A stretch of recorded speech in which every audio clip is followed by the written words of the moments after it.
Is this a freight train or a passenger train? Well, it's neither of those.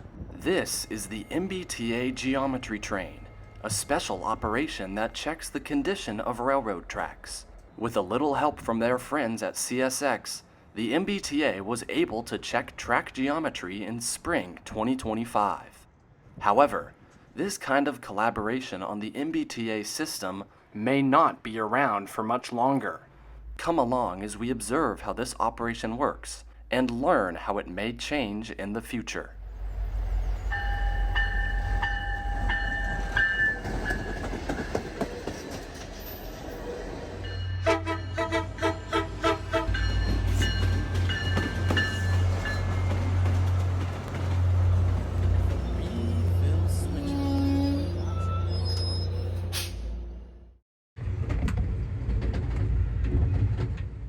Across the United States, many railroads operate their trains on tracks they do not own by way of trackage rights. This is common for Amtrak, who own only 3% of their 21,000 route miles. However, it is uncommon for a railroad to operate on trackage they have virtually no reason to operate on. Does this even happen? Well, in May 2025, the MBTA was in a predicament. Historically, the company has borrowed Amtrak's corridor clipper car to test the system's track geometry. However, it would turn out that Amtrak, due to budget cuts, would no longer be loaning their corridor clipper to other railroads for the time being. This forced the MBTA to ask favors of other railroads, which ultimately led them to an agreement with CSX. And this brings us to the morning of Wednesday, May 21st. We are set up at the Boston University Bridge. The geometry train is approaching, so let's take a look.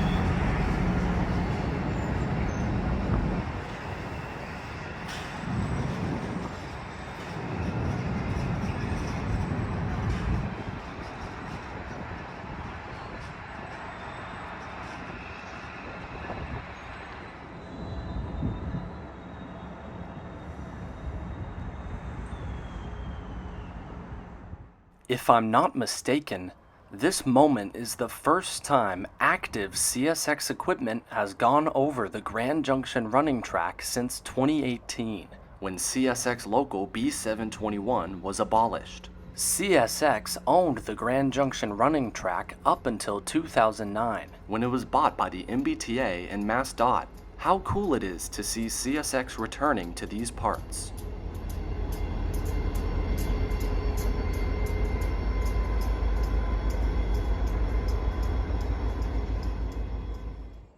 We would chase the extra to Assembly Square, a nice spot for observing Orange Line and commuter rail action.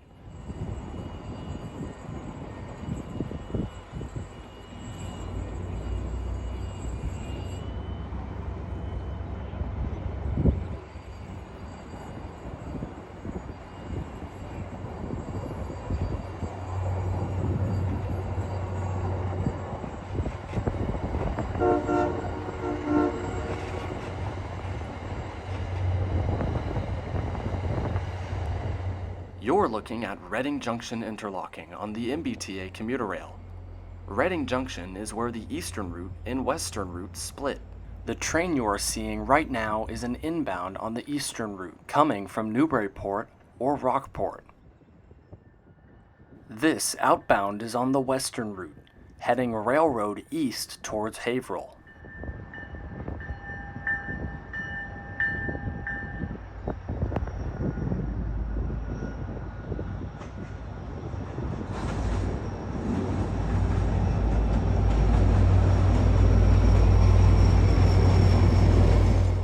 Historically, the MBTA has tested their lines on a quarterly basis. This year, however, the MBTA is simply in a scramble to do it as soon as possible.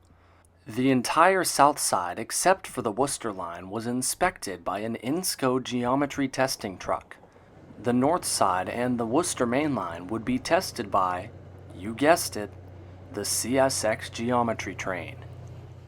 As we are waiting here at Assembly Square, the extra is tacking on a second locomotive, which will allow the crew to avoid a shove move while heading eastbound. Just a couple hours later, here they are.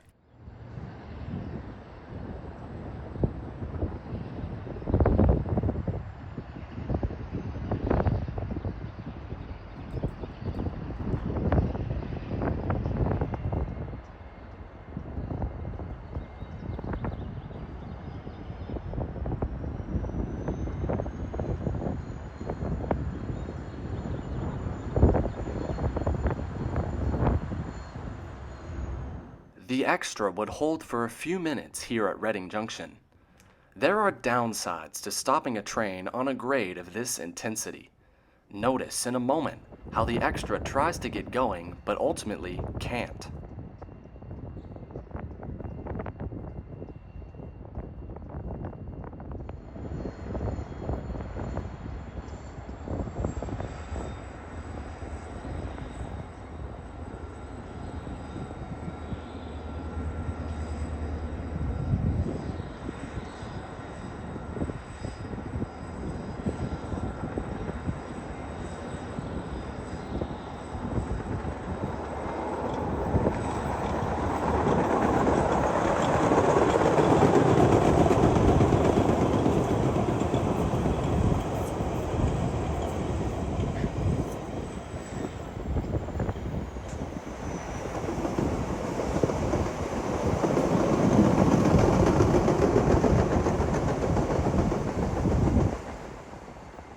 Well, that didn't work. So what does the engineer do next? The engineer uses sand, sprayed just in front of the wheels, to give grip for their climb up the grade. Sand is an effective tool used by railroads to aid in traction. Keep an eye out for the sanders in action at the very bottom left corner of the front wheel of the train.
This train wasted no time heading up north to Newburyport.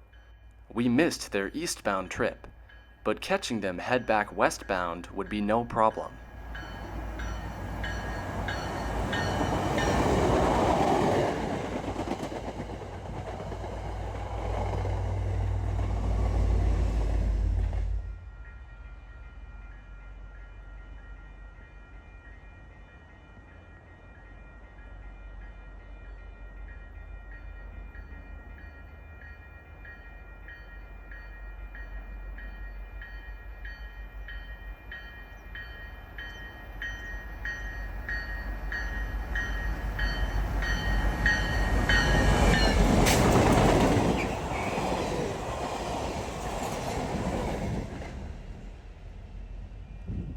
We made sure not to cut it close for our next spot, Nugent Stretch in Rockport, Massachusetts.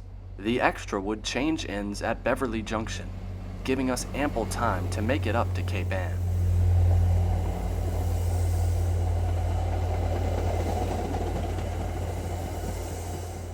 The day is growing late here in Rockport, and the Extra is being forced to hold for inbound train 66.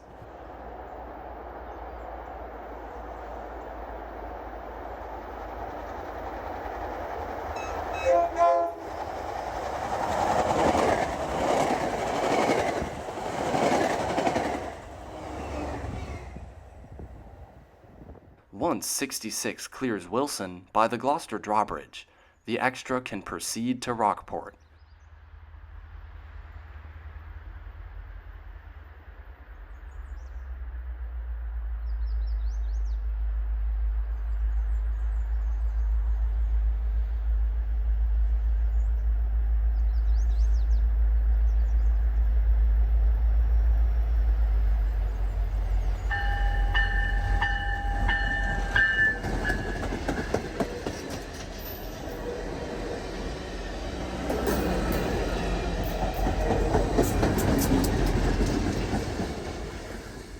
CSX really has zero business being in this area of the state.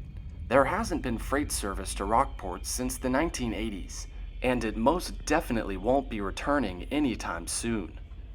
Even though this move skews closer towards a passenger train, it is still quite cool seeing freight equipment in non-freight territory.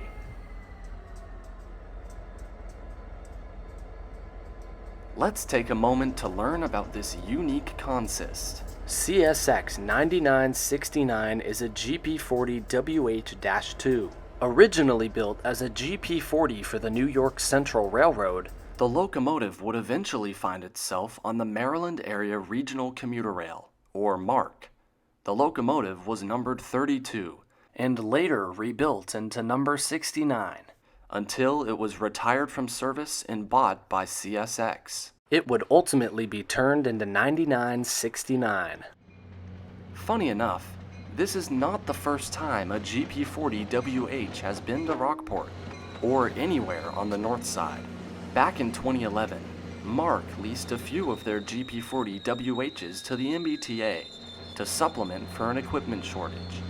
Seen here are some photos I took when I was a young kid of one of these locomotives in Rockport. CSX 994369, the Grand Rapids, is the newest car for the CSX passenger fleet, acquired in April 2025. It was formerly known as the Sunset Harbor Bag Dormitory car.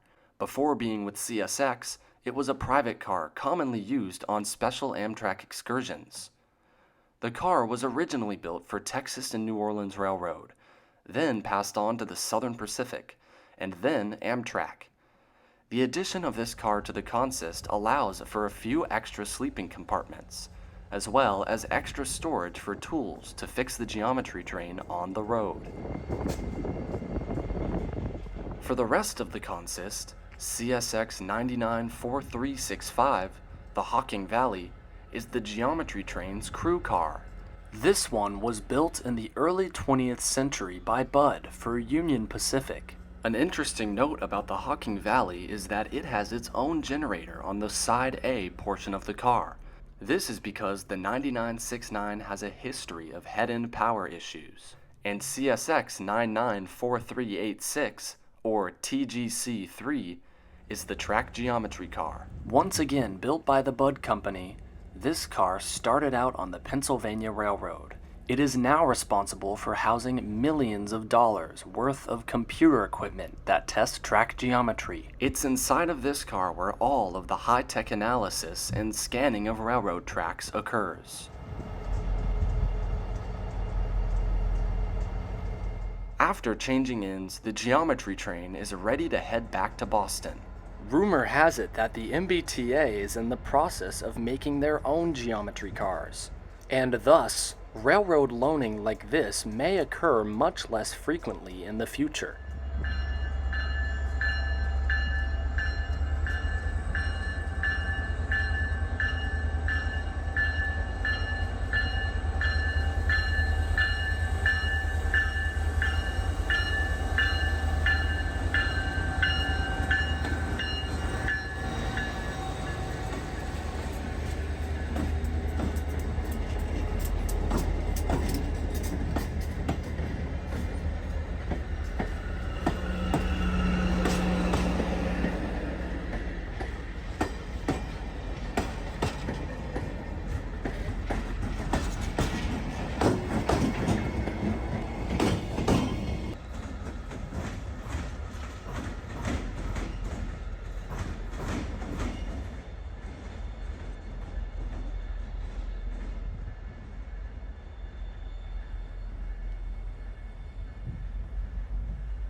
Hopefully, the MBTA will borrow from a railroad like CSX one more time before the MBTA geocars are ready.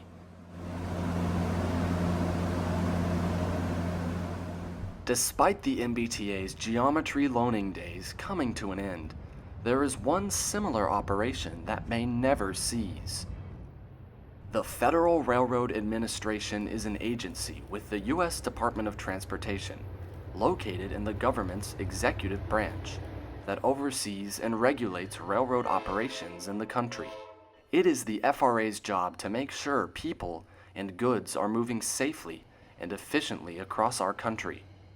With this goal in mind, the FRA routinely visits railroads in the country that it oversees. For the MBTA, this sometimes involves random FRA checks on the territory.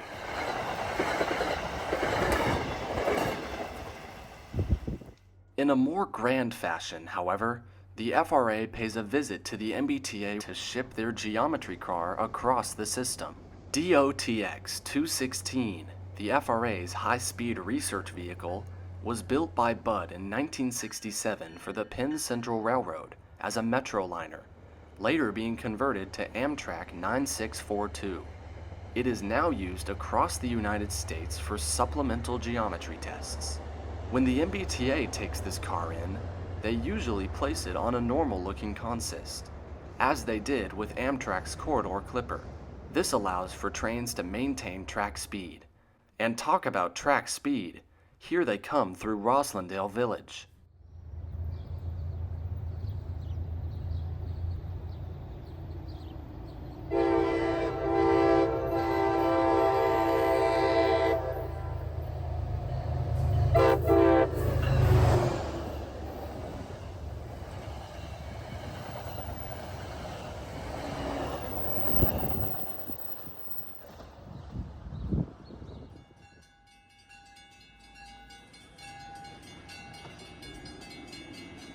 Even though we likely won't see Amtrak's Corridor Clipper doing its quarterly tour of the MBTA system anymore, its absence has brought us an extremely rare move, and a reminder to appreciate some other similar trains around us.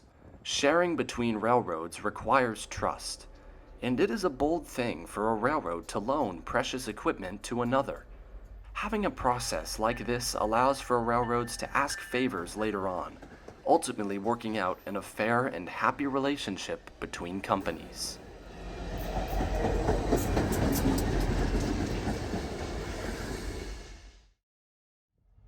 Thank you for watching. I hope you learned a thing or two about railroad loaning, or how things have been changing on the railroad here in Boston. If you enjoyed, please consider subscribing to the channel and leaving a like down below. Let me know what you thought of the video in the comments section.